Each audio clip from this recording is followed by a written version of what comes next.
Good afternoon and welcome to our press conference. Welcome also President Lagarde and Vice President de Guindos. My name is Wolfgang Preußel.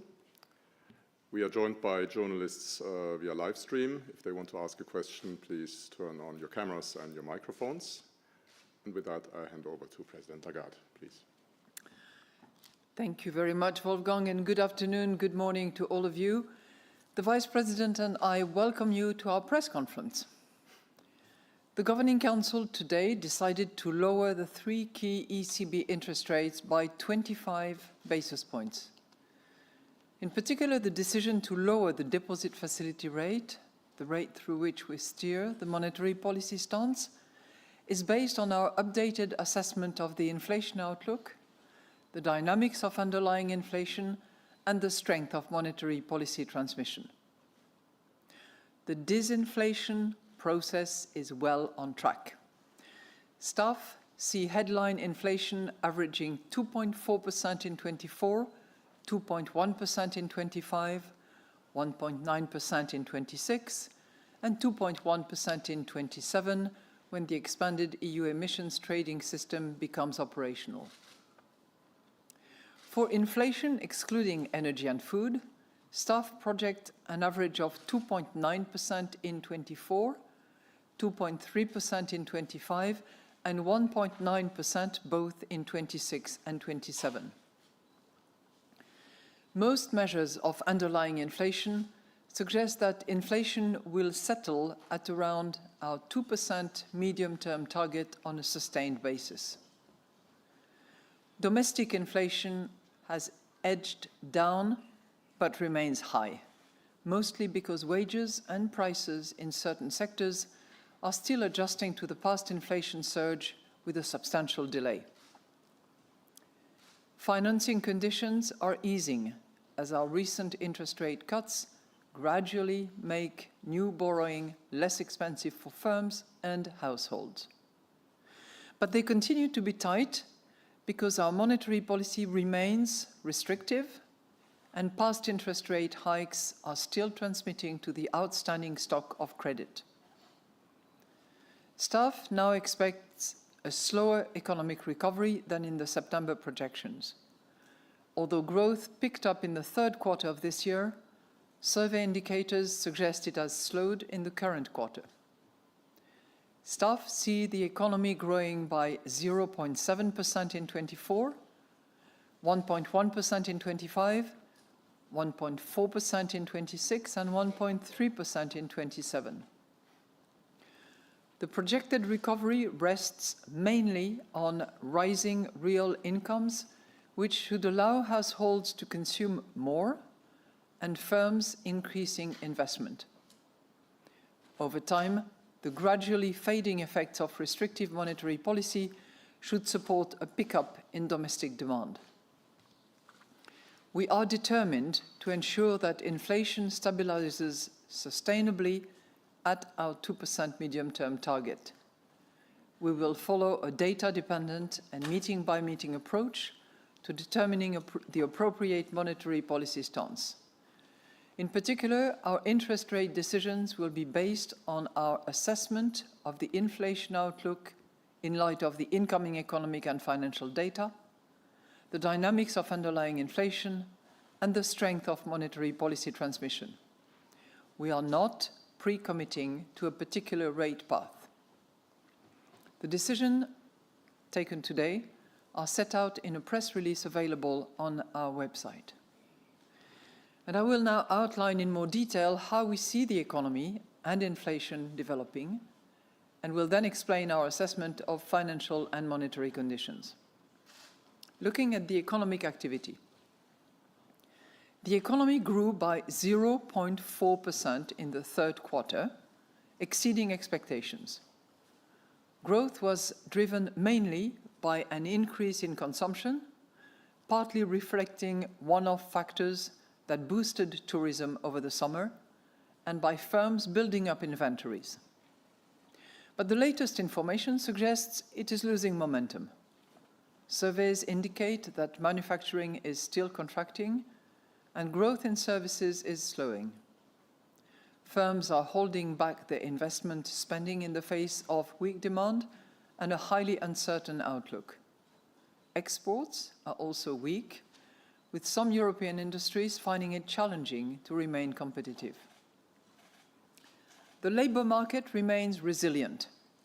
Employment grew by 0.2% in the third quarter, again by more than expected. The unemployment rate remained at its historical low of 6.3% in October. Meanwhile, demand for labour continues to weaken. The job vacancy rate declined to 2.5% in the third quarter, 0.8 percentage points below its peak, and surveys also point to fewer jobs being created in the current quarter. The economy should strengthen over time, although more slowly than previously expected. The rise in real wages should strengthen household spending. More affordable credit should boost consumption and investment. Provided trade tensions do not escalate, exports should support the recovery as global demand rises.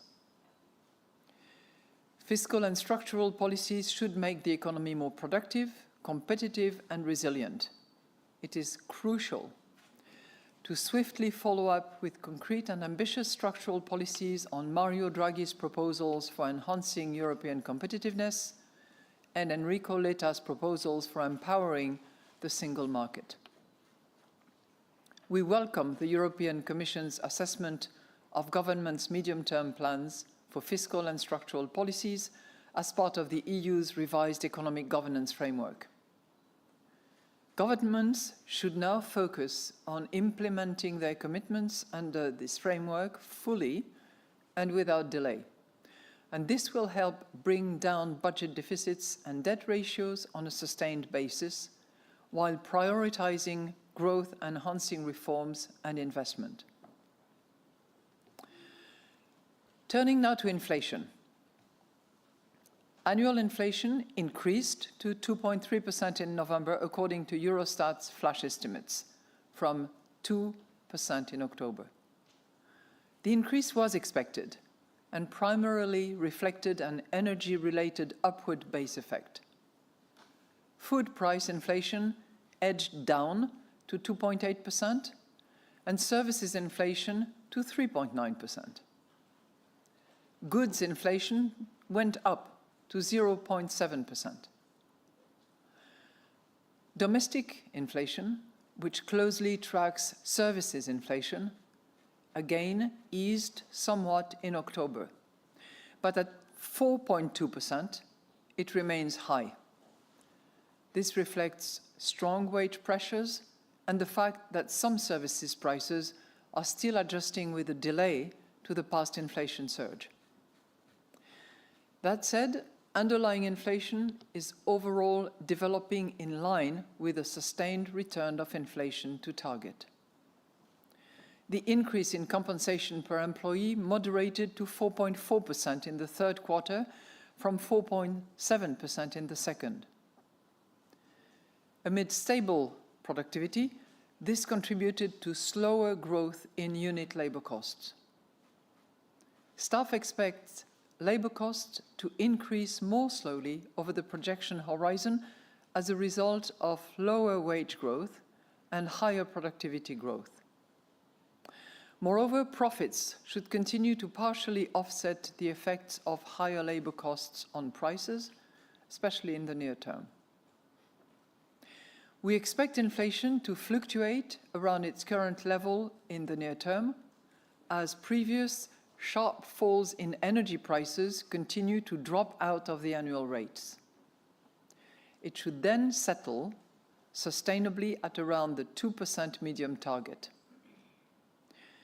Easing labor cost pressures and the continuing impact of our past monetary policy tightening on consumer prices should help this process. Most measures of longer-term inflation expectations stand at around 2%, and market-based indicators of medium to longer-term inflation compensation have decreased measurably since the Governing Council October meeting. So let's look at the risk assessment. The risks to economic growth remain tilted to the downside. The risk of greater friction in global trade could weigh on euro area growth by dampening exports and weakening the global economy. Lower confidence could prevent consumption and investment from recovering as fast as expected.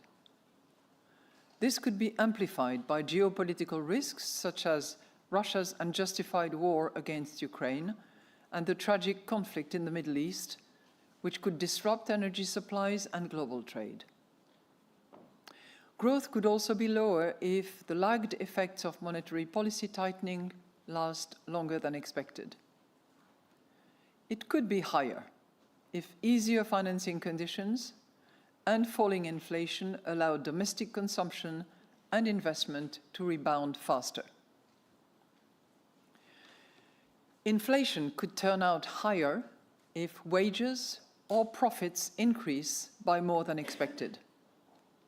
Upside risks to inflation also stem from the heightened geopolitical tensions, which could push energy prices and freight costs higher in the near term and disrupt global trade. Moreover, extreme weather events and the unfolding climate crisis more broadly could drive up food prices by more than expected. By contrast, inflation may surprise on the downside if low confidence and concerns about geopolitical events prevent consumption and investment from recovering as fast as expected, if monetary policy dampens demand more than expected, or if the economic environment in the rest of the world worsens unexpectedly. Greater friction in global trade would make the euro area inflation outlook more uncertain. Financial and monetary conditions now. Market interest rates in the euro area have declined further since our October meeting, reflecting the perceived worsening of the economic outlook. Although financing conditions remain restrictive, our interest rate cuts are gradually making it less expensive for firms and households to borrow. The average interest rate on new loans to firms was 4.7% in October, more than half a percentage point below its peak a year earlier. The cost of issuing market-based debt has fallen by more than a percentage point since its peak. The average rate on new mortgages at 3.6% in October is about half a percentage point lower than its highest point in 2023, even though the average rate on the outstanding stock of mortgages is still set to rise. Bank lending to firms has gradually picked up from low levels and increased by 1.3% in October compared with a year earlier. Debt securities issued by firms were up 3.1% in annual terms, which was similar to the increase in the previous few months. Mortgage lending continued to rise gradually in October, with an annual growth rate of 0.8%. In line with our monetary policy strategy, the Governing Council thoroughly assessed the links between monetary policy and financial stability. Euro area banks remain resilient, and there are few signs of financial market stress. Financial stability risks, nonetheless, remain elevated. Macroprudential policy remains the first line of defense against the buildup of financial vulnerabilities, enhancing resilience and preserving macroprudential space. So, in conclusion, the Governing Council today decided to lower the three key ECB interest rates by 25 basis points. In particular, the decision to lower the deposit facility rate, the rate through which we steer the monetary policy stance, is based on our updated assessment of inflation outlook, the dynamics of underlying inflation, and the strength of monetary policy transmission. We are determined to ensure that inflation stabilizes sustainably at our 2% medium-term target. We will follow a data-dependent and meeting-by-meeting approach to determining the appropriate monetary policy stance. In particular, our interest rate decisions will be based on our assessment of the inflation outlook in light of the incoming economic and financial data, the dynamics of underlying inflation, and the strength of monetary policy transmission. We are not pre-committing to a particular rate path. In any case, we stand ready to adjust all of our instruments within our mandate to ensure that inflation stabilizes sustainably at our medium-term target and to preserve the smooth functioning of monetary policy transmission. We are now ready to take your questions. Thank you. Thank you. And the first question goes to Annette Weisbach of CNBC. Annette, please.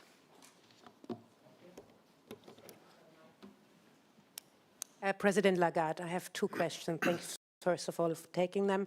The first is like on a general flavor of the arguments which have been exchanged in order to reach the decision today. So what were the key arguments in favor of that 25 basis point rate cut? Second question, you dropped the reference to need to keep interest rate restrictive or sufficiently restrictive for the foreseeable future. Does that also mean that you consider perhaps a larger rate cut at your next policy meeting, or is that something you have been discussing at least? Thank you. Well, thank you very much for your two questions. We had a governing council meeting that was the last of 2024, and which really led us to acknowledge not yet the victory against inflation, not yet mission accomplished, but certainly it led us to acknowledge that inflation was really on track in terms of reaching our 2% target in the medium term. And, you know, that gave us a level of confidence to actually decide a cut and to decide the appropriate cut, which is, in our view, 25 basis points. That proposal was agreed by all members of the Governing Council. There were some discussions with some proposals to consider possibly 50 basis points, but the overall agreement to which everybody rallied was that 25 basis points was actually the right decision. And I think it was predicated on three key elements. The first element is that inflation in our projections has converged towards 2% for 6 projections exercises in a row. So you probably have forgotten, as I wish I had, the days when everybody was considering that maybe we would slip into 26 and we would not reach 2% in 25. Well, as I said, 6 times in a row, our projections are telling us that we will be at 2% target in the course of 25. And if anything, it has moved a little bit forward in the course of 25. But suffice to say that in 25, we shall be at 2%. And that is, you know, clearly reflected in the projections that we have. I think the second element is that past shocks have pushed underlying inflation down.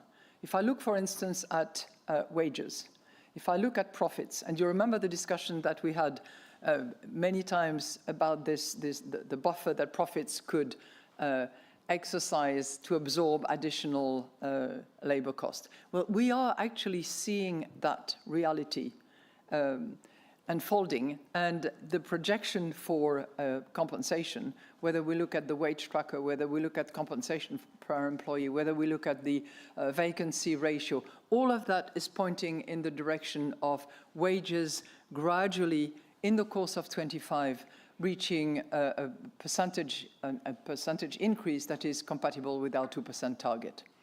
And in terms of profits, we are also observing the same movement of profits having declined and being in a position to absorb some of these labor costs.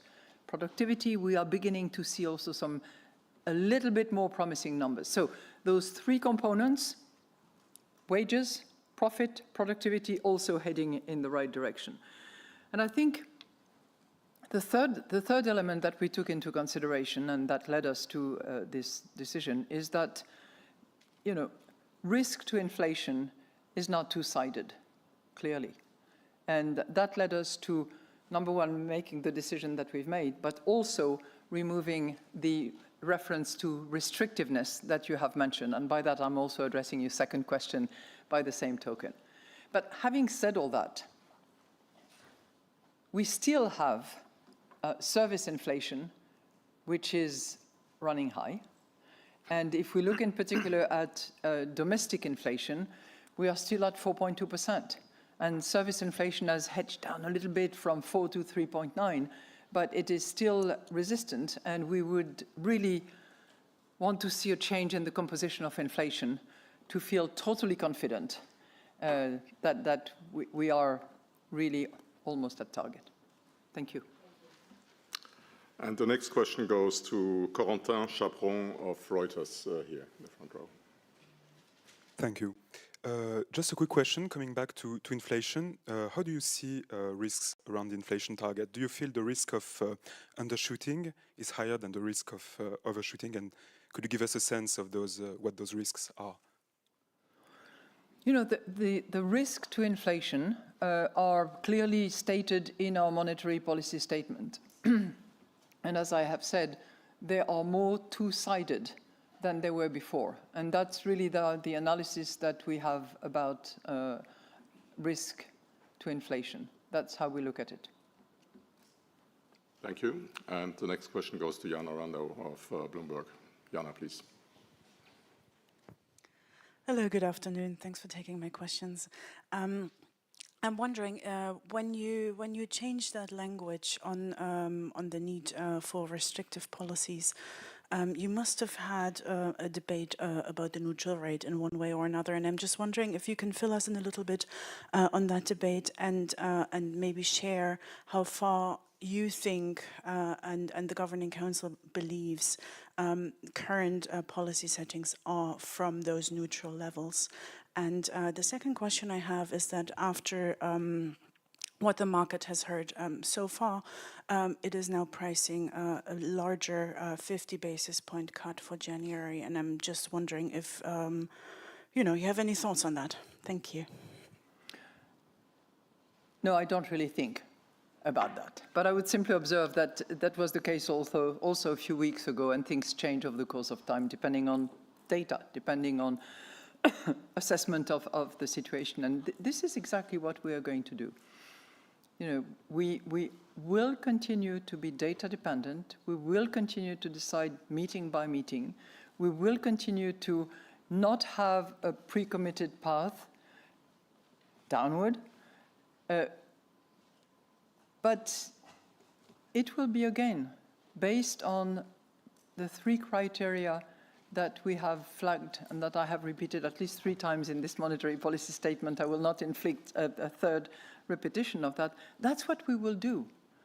And we are not anticipating X or Y for the next monetary policy decision that we will take.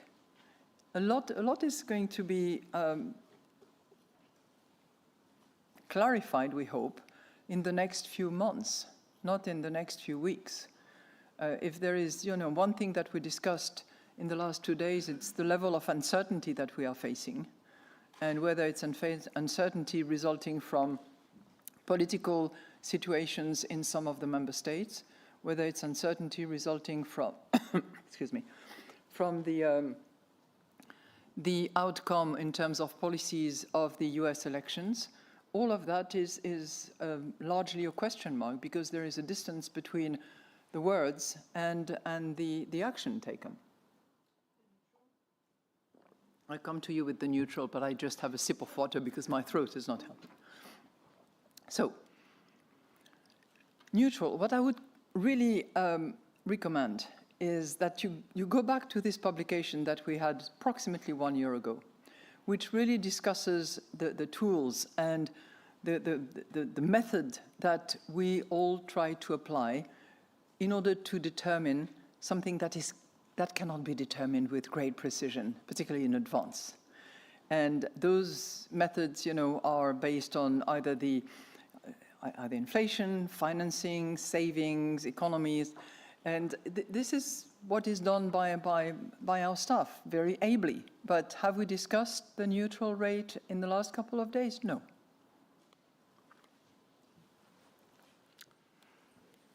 The next question goes to Aude Kersulek of BFM Business, French television. Thank you. Thank you, Mrs. Lagarde, for taking my questions. What happens if the US sets up tariffs against Europe? Will the ECB react? And second question, inflation and core inflation in medium term will settle at around 2%, so this is your mandate.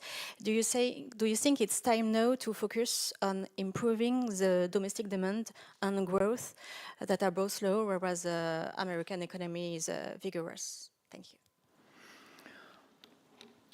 Okay, thank you for your two questions. The first one about trade. You know, I've given my views very extensively in a recent Financial Times interview, and I continue to think that restrictions on trade, protectionist measures are not conducive to growth and ultimately have an impact on inflation that is largely uncertain. In the short term, it's probably net inflationary, probable, but the overall impact on inflation is uncertain because it is going to depend on the scope of the measures, on the retaliation that is decided, on the rerouting of trade traffic from other parts of the world, and that is a very complex situation with movable parts, which we will determine if and when they come. On your second question, I'm tempted to suggest that you put it to somebody else, because, you know, our focus is price stability. That is our mandate, and that's the best we can do to help economic actors to make their decisions and to create growth and create value. Everybody has to do their job. We have to provide price stability. Member states in Europe and in the euro area in particular have to comply and respect the governance, the fiscal governance framework that they have established for themselves. And that includes a combination of fiscal consolidation and growth-enhancing measures at the same time. And if other measures which are expected by the economic operators are delivered, then I don't see any reason why, you know, demand would not be stimulated as a result. But everybody has to do their job. The central bank cannot be the jack of all trades. We have to do our job, which is to procure price stability. And the next question goes to Olaf Storbeck of the Financial Times. Olaf, please. Thanks. I have also a question on this dropped reference to keeping policy rates sufficiently restrictive. This was seen as a kind of sign of the tightening bias by many people, I think also within the ECB. Dropping this reference, does it mean you now have an easing bias, or would that be pushing it too far? It would be interesting to get your thoughts on that.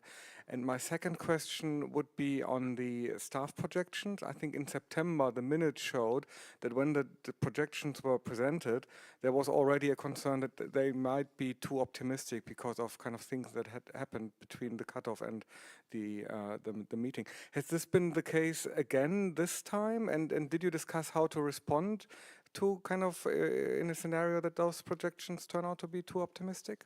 Thanks. You know, on your first question about restrictiveness, we are currently restrictive, and it's stated very clearly in the monetary policy statement in the 4th paragraph, if I recall, where we say very clearly that, I want to give you the exact reference so that we don't make any mistake. It is in the 4th paragraph. Say, we talk about the financing conditions, and we say, but they continue to be tight because our monetary policy remains restrictive. So we are currently restrictive. There is, you know, no questioning in that respect. And the direction of travel currently is very clear. The pace at which it happens, the data that will determine it, the method that we will apply, the meeting by meeting, all of that is quite clear. But, you know, obviously, a lot of ground has been covered. We have already cut interest rates 4 times, total of 100 basis points. We are now, as a result of this decision today, at 3% for the DFR. And we are in a completely different environment. We are getting much closer to target. As I said earlier, our projections for 6 times in a row indicate convergence towards 2% in 2025. We see two-sided risk to inflation. So the macroeconomic landscape in which we make our decisions is vastly different from the days when we were at very high inflation, we had a lot of ground to cover, and risk to inflation was one-sided. So as a result of that, it was completely legitimate and natural to remove that reference to being restrictive for long enough to arrive at a target in a timely manner. That is the other word, which, as you may have noticed, has disappeared from our monetary policy statement, timely. Now, you asked me about, no, I want to finish because you asked me a second question. You said, what about if staff projections is on the optimist side?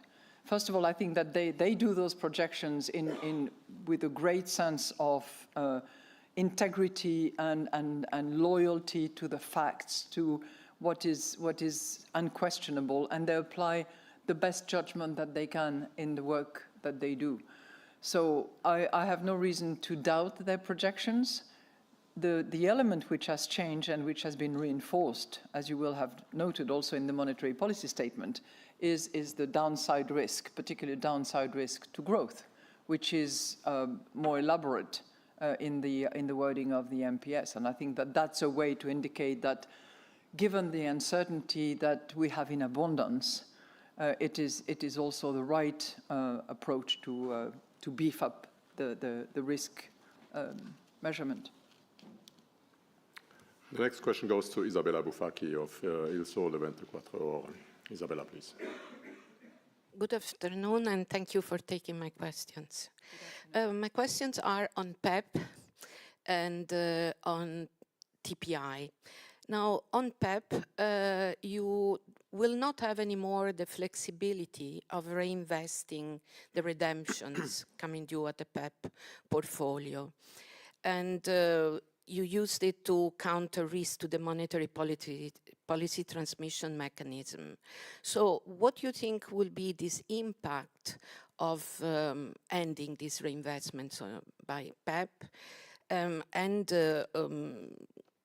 You will only have now a TPI in a way to intervene on the mechanism, monetary policy mechanism. And at the moment, the spreads are not moving much, but I must say that the markets are surprised, for example, on the OAT Bund spread, with such a huge turbulence, it's not moving. And some traders are wondering whether you have been using TPI. But are we ever going to know if you use TPI? At least we knew you were using the PEP reinvestments. Thank you. Well, thank you for your 2 questions. You are correct that PEP is coming to the end of its active life because we will stop any reinvestment as of the 15th or 16th of December. This will be the last reinvestment phase. And it has proven an incredibly efficient tool in order to fight the pandemic when we faced the pandemic. It was also an extraordinary tool in that it was associated with flexibility with no reference to the capital keys, if you remember, which was also quite a breakthrough and quite an exceptional tool for exceptional circumstances. Okay. I think the last time we used the flexibility was in July 23. It hasn't been used since that at all. And yes, there was publication on a regular basis, And I think we will continue to have publications, I think on a monthly basis, actually, as opposed to the bi-monthly, which was or every other month in the past, just to indicate what is the maturity of those bonds that are coming to maturity. We did not discuss TPI, and if you're interested in the conditions and the terms and the publication and the modalities, there's a great press release which is out there and which includes all of that. Thank you. And the next question is for Santi Pignol of Market News International. Santi, please. Hello, good afternoon. Hello. Yeah, you said that this greater confidence on the projections that we are seeing, with these 6 in a row targeting 2% in 2025, I was wondering if this greater confidence in the projections could us to assume that even if we remain data dependent, it's correct to assume that the ECB is going to cut for the next meeting unless this data dependency advise not to, because these projections have a market curve of interest rate that assume that. And my other question, it's given this already pretty low growth in forecast, my question is if they incorporate this slowing growth rate that we have to expect from the US new administration or not, and if you have a saying on that. Thank you very much. So on the, it's a general question you have on projections, really. So the uncertainty that I referred to, stemming from the policies that would be decided by the next US administration, is not incorporated in the baseline, except, I think, from memory, the extension of the tax reduction that were, in a way, committed by both candidates to the presidency. So I think that portion is included. It has a fiscal dimension to it. But the trade dimension is only incorporated indirectly, as you said, through using the yield curve and other market-determined elements, which are only part of the many assumptions or data that are taken into consideration by staff when they do their projections. So the trade uncertainty is captured in the risk assessment section, and we have taken the precaution to add a full sentence at the end of the risk paragraph to relate to the friction in relation to trade. And as I said to your colleague earlier on, it's a risk. In and of itself, it's not good for growth at large. It produces uncertain inflation impact in the euro area, at least. I would not pass judgment on what impact it would have on the US. But it's very tentative and it's very uncertain. And you really have to dig into it to appreciate what the impact will be. So follow up, because you had one good question. The first question, if it's correct to assume that we're going to cut. I didn't hear that question. No, but look,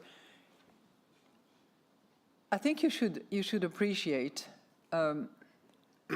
that we are on a path currently that leads us to reach our 2% target medium term, and that our monetary policy stance, each and every step of the way, at each meeting, will be determined by the data that we have, by the projection that is proposed by our staff, and will be based on those 3 criteria that you know well. So to assume anything in particular at any point in time, I think is not the right approach, because we are going to continue to be data dependent. We're not pre-committing to a particular path. We simply indicate by removing the reference to restrictiveness that we have come a long way. The situation is very different. We are much closer to a target which we are seeing much more closely now. And as a result of that, we want to remain appropriate in our determination of monetary policy. If you want to compare apples and apples, its restrictiveness goes, appropriate determination replaces it, because we are getting closer. But we're not done. Let's face it. When you still have 4.2% domestic inflation and wages that are, of which the growth is slowing down, you have to be very cautious. Next question goes to Guillaume Benoit of Les Echos. Guillaume, please. Bonjour, Madame la Présidente. Thank you for taking my question.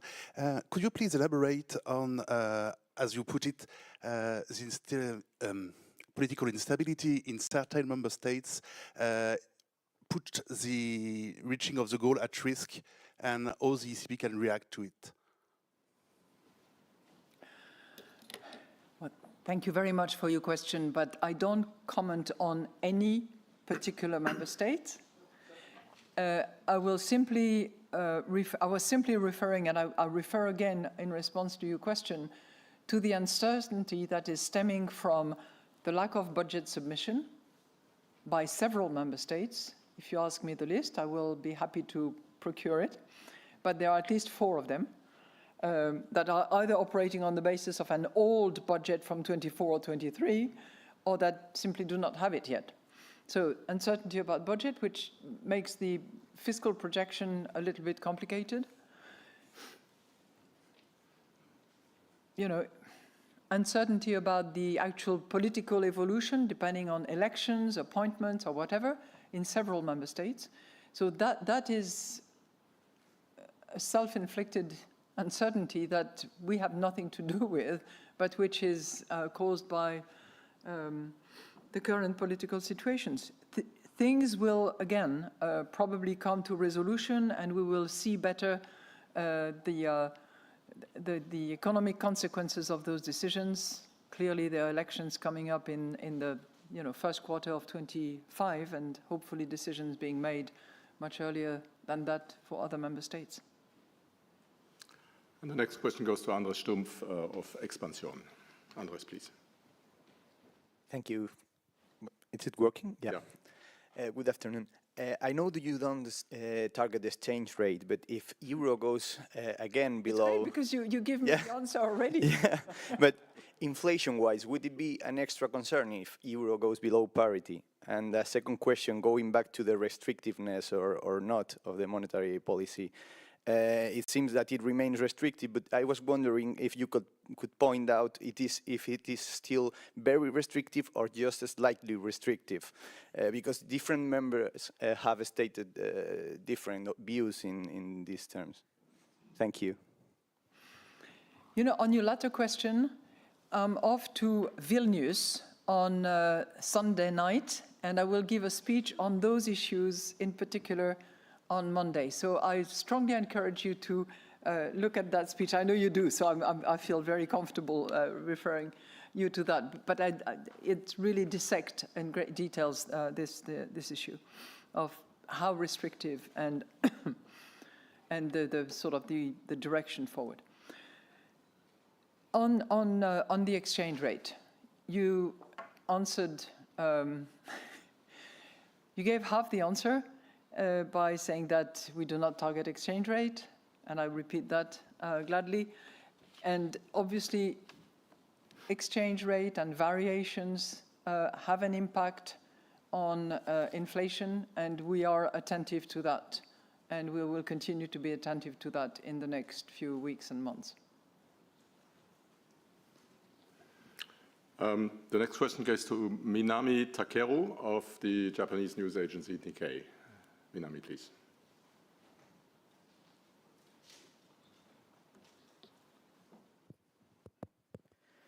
Good afternoon. Thank you very much for taking my question, President Lagarde. My question is not related to the monetary policy directly, but in Germany, a new snap election is planned to be held next February. And the right party Alternative for Germany, so-called AfD, plans to call to leave the EU and the euro currency.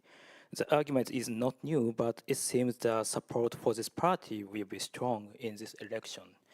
And as the ECB's president who protects the euro system and democracy, what can you say now? Thank you very much.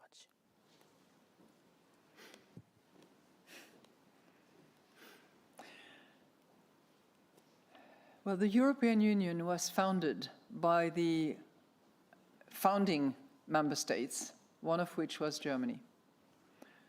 And it came on the step of a horrible period of time when member states currently sitting at the same table were at each other's throat. And that caused the killing and the dying of many, many, many Europeans. And I would very much hope that this history, which is at the root of the construction, stays very clear on the mind of everyone. Thank you. And the last question today goes to Jan Malin of Plato. Jan, please. Thank you. I have one question also concerning the neutral rate. The members, there were very different views expressed by different members, that there's a lot of room still, or no room at all, or yeah. So what's your view on that? Thank you. You know, I think this issue of the neutral rate is one that we will probably debate more and further as we get closer to where it eventually is. And we will probably apply the various tools and methodologies that are suggested by staff in that work that was published about a year ago. I think the conventional wisdom around the table is that it is probably a little higher than where it was before, for multiple reasons. And that we will debate in due course. But it's premature to do that at the moment. And you know, the numbers, if I recall, that were flagged by staff in that report varied from 175 to 2.5. And you know, this is the range that is a result of the calculation and the methodologies that they have suggested. When we get there, I'm sure that we will be debating that. Thank you. Thank you very much. That was the last press conference this year. We wish you a happy holiday, a happy new year, and we're looking forward to seeing you again on the 30th of January. Thank you very much. Thank you to all.